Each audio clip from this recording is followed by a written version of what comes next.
Assalamu alaykum qarindoshlar, qanday ahvolinglar? Men Amerikadan doktor Mehmet deyman.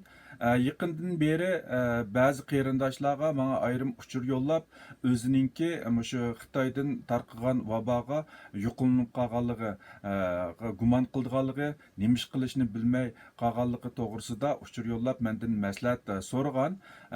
Edi men ularga bergan javoblarimni bu yerda qarindoshlar bilan o'rtoqlashmoqchi. Ya'ni buningdan keyin o'zidan shundoq gumonlangan yoki bo'lmasa o'zida shu kasal alomatlariga o'xshab ketadigan ba'zi alomatlar ko'rilgan vaqtida nima qilarini bilmay andish qilib qoladigan qarindoshlarga foydasi bo'lib qolar degan maqsadda o'zimninki bu jihatda izlanganlarimni qarindoshlar bilan o'rtoqlashmoqchi.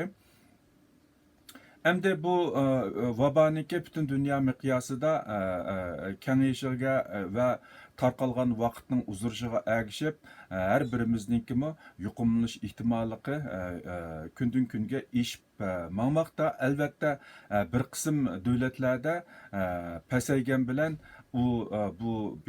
bu vabaniki tamamen kontrol bo'lganligidan derak bermaydi. Chunki ba'zi davlatlarda yurgizilgan ba'zi cheklamalarniki yo'q qilishiga ergishib, insonlarningki harakat doirasining kengayishiga ergishib, bu kasal yana qayt qo'zg'alib kelishi mumkin deb qarayotganlar bor.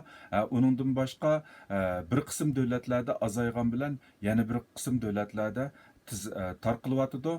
Shunlashqa har ehtimollikqa asosan hammamiz tadbirlik bo'lishimiz, agarda tasodifiy u vabo bilan yuqumlanib qoladigan yoki u vaboda bo'ladigan kasal alomatlari ko'rilgan vaqtida alohida jiddiylashmay oldi bilan shu o'zimizni shu kasal bo'lish ehtimoliga bor deb qarab turib o'zimizni boshqalardan ayrim tutishimiz, ya'ni ailemizdagilarga va boshqalarga bu kasalni yuqtirib qo'ymasligimiz kerak. Bu bizning qilishimizga tegishli muhim bir ish. Albatta ba'zilar agarda men bunda kasal alomatlari ko'rilgan vaqtida doktorga berib ko'rinishim kerakmi, tekshirtishim kerakmi deb so'raydiganlar bor. Hamda buningki hozirgi mezgilda shaxsiga nisbatan alayda ko'p ahamiyati yo'q. Uning ahamiyati faqatla hemen kasal bo'ptiman deb ko'ngilda bir jazmanlashtirishdan boshqa davolash yoki uning ig'irlab ketishining oldini olishda u aniq diagnoz qo'yishninki alayda bir ahamiyati yo'q. Uning ahamiyati faqatla statistikaga bir son ko'payish va yoki shu turayotgan rayondagilarniki nazorat ostiga ilinish, ya'ni boshqalarga yuqtirib qo'yishniki oldini olish. Buni o'zimiz o'z ixtiyorligimiz bilan qilsakmi bo'ladi. Chunki bu tekshirib diagnoz qo'yilgan vaqtidami dinkimi uningga nisbatan alohida farqliq bir taraf qilish yoki davolash yoki ig'irlashib ketishning oldini oladigan bir alohida usul yo'q. Davolashdimi alohida unumli bir davolash yo'q. Shunga agarda kasal ahvol bak ig'irlashib ketmay bir xil tursa, uyda yaxshi aram olish orqali saqib ketish ehtimoli bor. Men burunqi leksiyalarimda so'zlab o'tgandagidek bu virus bilan yuqumlangan kishilarniki 80% alayda davolash ilib bormasimi, alayda dori ishlatmasimi o'zligidan saqib ketadi. Buningki saqib ketishi uchun taxminan 3 haftadan 6 haftagacha vaqt kerak. Shunlashqa biz oldi bilan o'zimizni boshqalardan ayrim tutish, ya'ni ailemizdagilarga boshqalarga yuqtirib qo'yishni saqlanish bilan birga biz o'zimizda bo'lgan ko'rilgan kasal alomatlarni yaqindan kuzatishimiz, ya'ni kasal alomatlarimizningki ig'irlab ketibtamdi yo bir xil turamdi, shuni diqqat bilan kuzatib, agar ig'irlab ketish ehtimoli bo'lib qolsa doktorimiz bilan har zaman aloqani uzmasligimiz kerak. Anandan keyin uyda qila oladigan ishlar nima degan vaqtida birisi temperaturamizni o'lchab turish, agar temperaturamiz 38.5 gradusni ishib ketgan vaqtida u vaqtida anandan keyin shu badanimizni suvoq lungi bilan surtish yoki beshimizga bo'yonlarimizning atrofiga muz qo'yish orqali temperaturamizni normalga tushirish. Agarda temperatura 39 gradusdan oshib ketsa, qizitma yondiradigan dorilarni ishlatish orqali qizitmamizni yondirish. Uningdan boshqa og'riq ig'ir bo'lgan vaqtida og'riq pasaytish dorisi muvofiq og'riq pasaytish dorisi ishlatish, anandan keyin zukam yoki boshqa kasal alomatlari, masalan o'tilaydigan alomatlar bo'lib qolsa, shuningga mos holda shu retseptsiz dorilarni ishlatib shu alomatlarni pastlatish orqali o'zimizni rahat tutishga tirishish.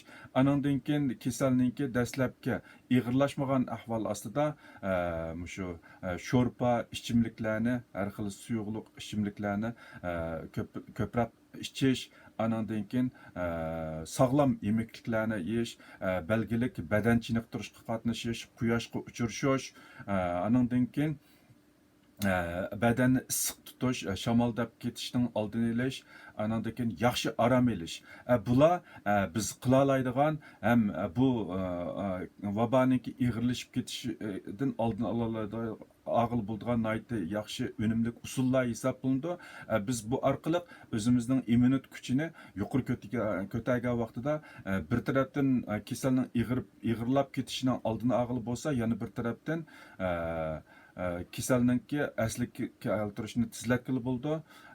Andan keyin hozirgi ba'zi mushu tadqiqot natijalariga asoslangan vaqtida bu vaboga nisbatan vitamin C, vitamin D larninki belgilik roli borligini davotida. Ameliyatda hamda mayli uningki unumlik roli bo'lsin yoki bo'lmasin, bu odatda alayda bir ziyonliq dori bo'lmaganligi uchun ham adam badaniga zarur bo'lgan moddalar bo'lganligi uchun, basimi qimmat bo'lmaganligi uchun muvofiq holda iste'mol qilsak, meningcha uning cho'qim foydasi bor deb qarayman.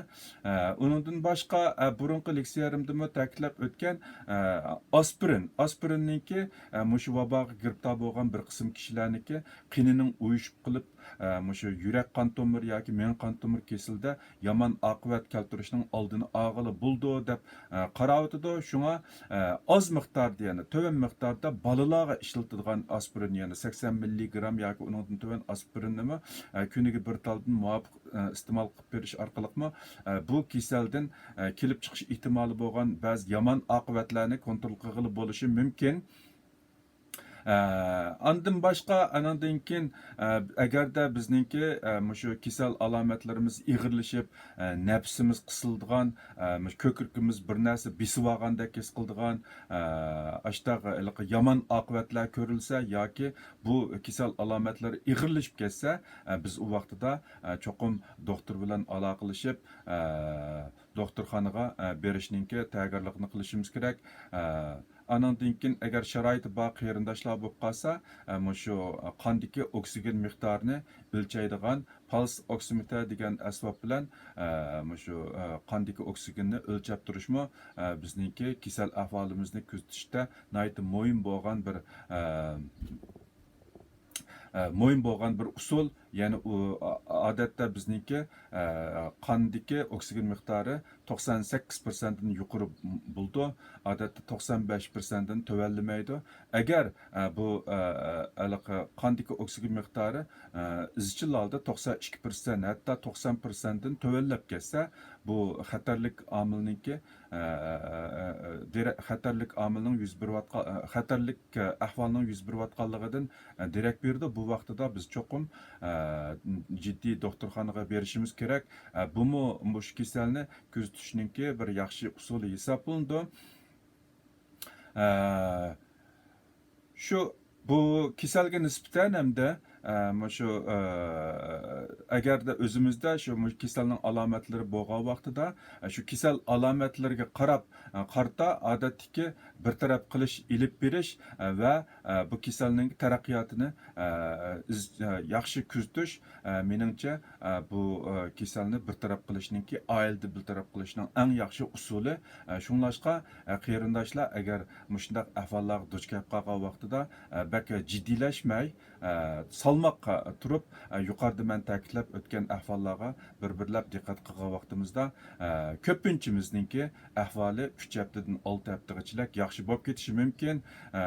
Agarda yaxshi bo'lolmay kasal ahvoli og'irlashib ketgan vaqtida anandan keyin cho'qim doktorxonaga berishimiz kerak. Bo'lmay qolib qolsa meningcha yuqoridagi ahvollar bizningki bu o'tkaldan sog' salomat o'tib ketishimizga yetarlik deb qarayman.